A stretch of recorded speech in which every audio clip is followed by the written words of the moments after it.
Here are my reflections from my first podcast recording. I am joined by Sundar Iyer to talk about the effects of chanting and the transformation it brings about. Sundar Iyer and his wife Maya Iyer are founders of Kaivalya Yoga Gurukulam in Kanchipuram, South India.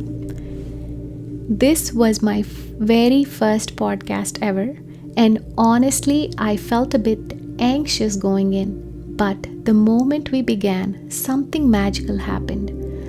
I found myself simply listening, fully present, not worried about asking questions, because everything unfolded so beautifully and naturally. It felt like every question I had was answered effortlessly as if by grace. By the end, it genuinely felt like I had just come out of a deep meditation, a really profound one that I didn't even realize I needed. Fun fact, I didn't have to edit a thing. The conversation flowed with such clarity and heart, it was perfect just as it was. And what's been on my mind ever since I listened to it? You know how Sundarji mentioned about Hanumanji being the essence of breath? It made me wonder, was that how Hanuman was able to find Sita so efficiently?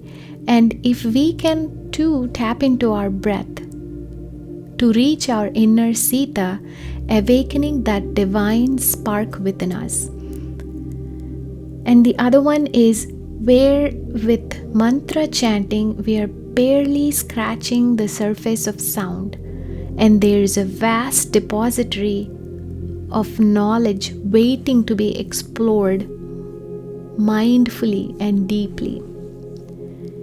And now it's your turn.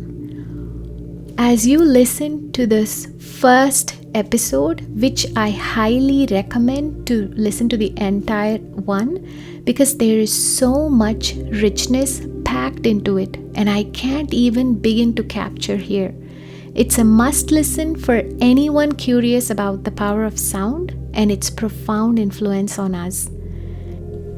I would like to ask you what questions come up for you as you listen. And how did you feel tuning into Sundarji's wisdom? After listening in, if it resonates, please share it with anyone who might benefit. So much gratitude for being on this journey with me.